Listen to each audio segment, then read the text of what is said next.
your particular interest about the illicit drugs, when it came? My particular interest about the illicit drugs came when, mainly in the mid-1980s. In the mid-1980s, the United States were experiencing a crack problem. I put that in quotes because we thought we were experiencing a crack problem. Just like you now think that you're experiencing a crack problem. You're not.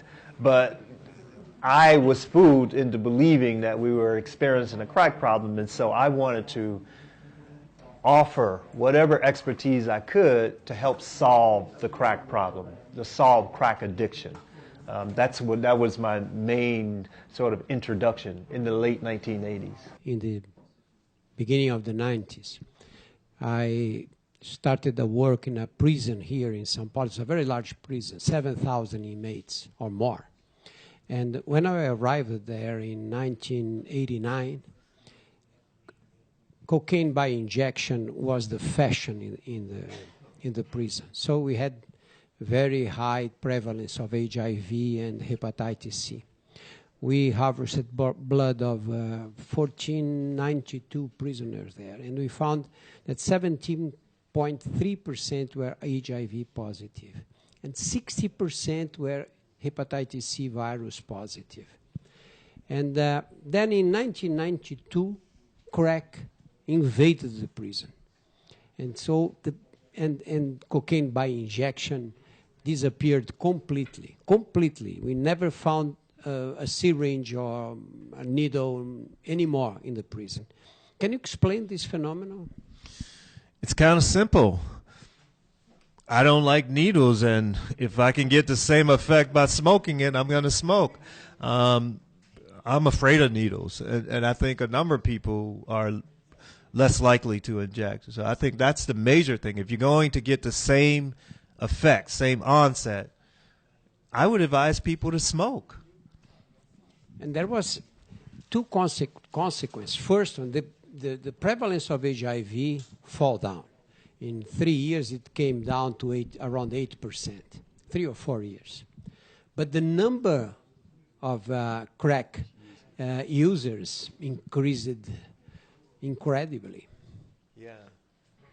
I mean, with injecting, you have to have more of a specialty equipment, right? With smoking, you can make anything into a pipe, and so it's just convenience. That's, yeah, if I'm in prison and I have access to the drug, give me the crack. It makes sense. You're in prison. I get it.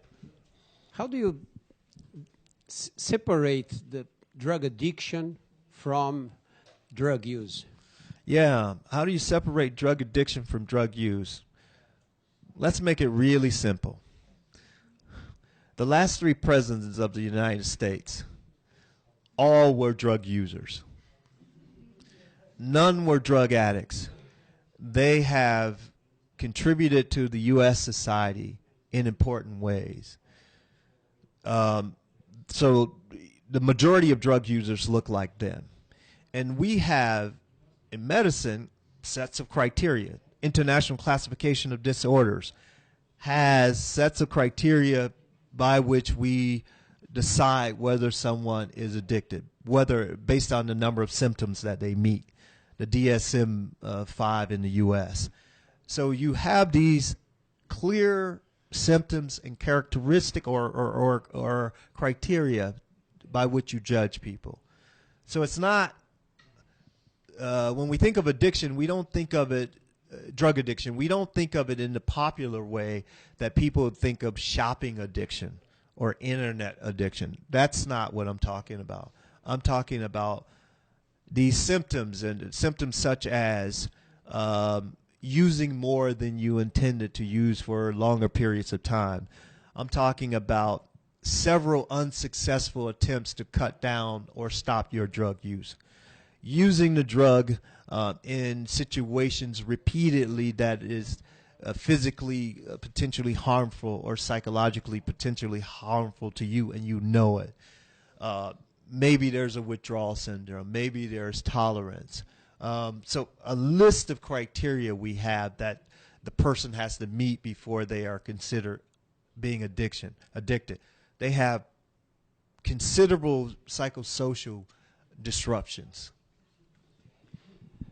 Carl, talk about your experiences with animals in your lab. So I started out studying laboratory animals, rats and little primate work. Studying the rats, I was starting out mainly looking at dopamine in this area of the brain called the nucleus accumbens. People talk about this as being the reward center. And I was watching dopamine levels go up and down in response to cocaine and nicotine and those sorts of things. And I thought I knew something about addiction based on the levels of dopamine. But I didn't. And so I started to learn about behavior. And so I started studying the animals' behavior, and I started reading the literature on behavior. One of the things that was most striking about behavior and the animals were the finding that they would take drugs until they died if you allowed an animal to press a lever to receive intravenous injections of cocaine or methamphetamine. They would do so until they died. I was struck by those findings. But when I looked at those findings more carefully, I noticed that the animals were in an isolated cage. They had nothing to do but to press the lever. And of course, if you have nothing to do, you'll press the lever. And they did. But when you provided alternatives or you enriched the cage with a sexually receptive mate, a running wheel, or sweet treats, banana chips for primates, they wouldn't take the drugs until they died. In fact, they would engage in these other behaviors more often. So again, that reinforced for me the importance of the environment, the importance of providing alternatives to people in a variety of settings.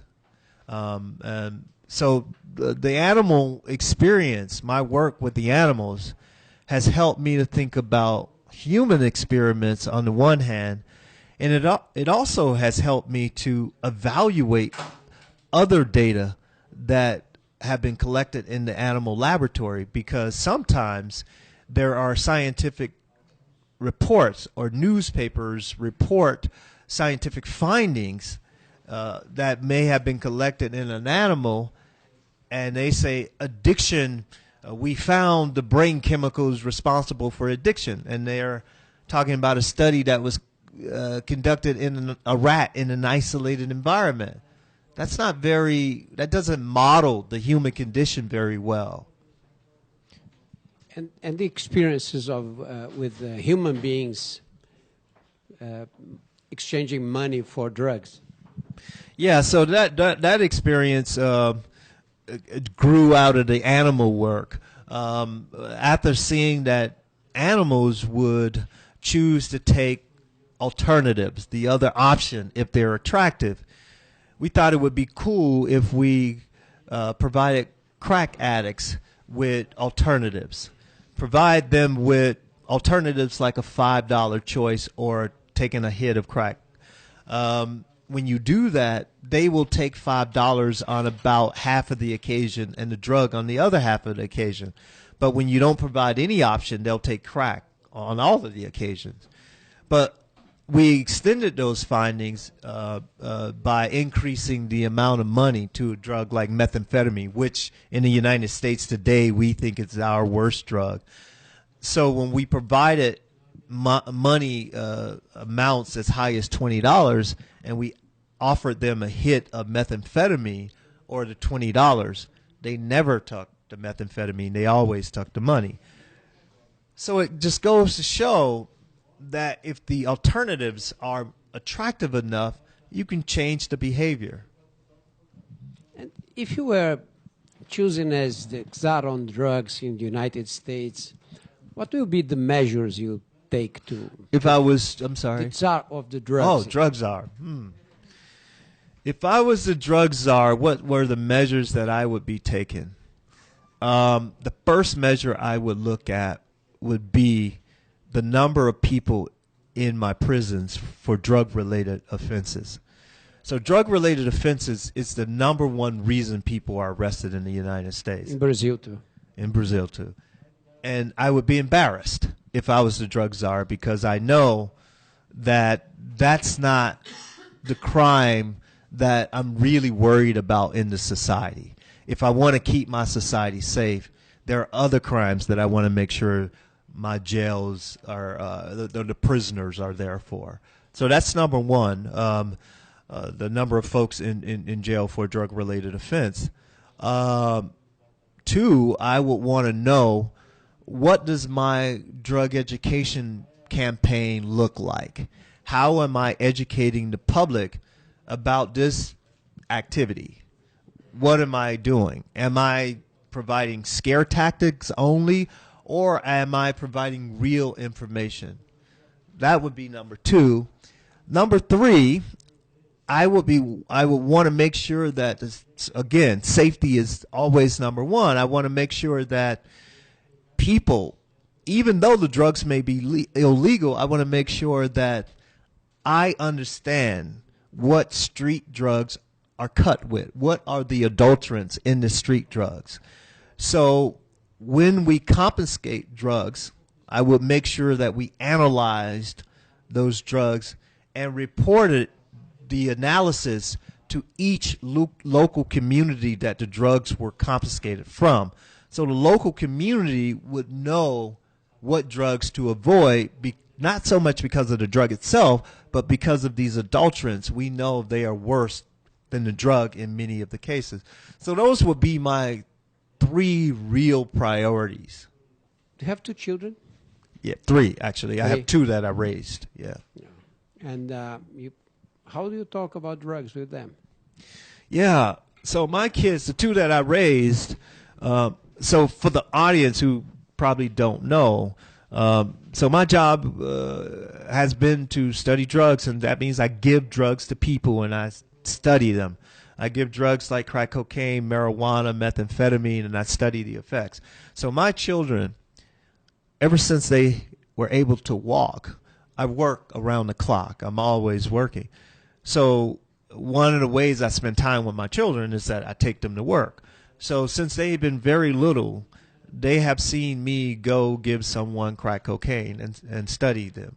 They've seen me give people marijuana, and we have had our conversations about drugs in that context. But, so it's not special. It's just what Dad does. It's not special. So I don't say, sons, we have to have a drug talk. That's not what we do. What I say, what I really emphasize to my kids is that your parents expect you to do well in society. They expect you to be a voice for the poor, for the people who are voiceless, and that means that you have to be well educated. That means that you have to do well in your studies. That's what we emphasize. If anything interferes with that, then they have a problem with their parents. But if nothing interferes with that, they don't have a problem with their parents. And so if they're driving their automobile too fast and that disrupts their ability to do well at university, they have a problem with me. If they have an unprotected sex and they may get someone pregnant, and that might potentially disrupt their education, they have a problem with me. If they use drugs in a way that they are not doing well in school, they have a problem with me. But as long as as long as they are doing well in school and handling their responsibility, they have no problem with me.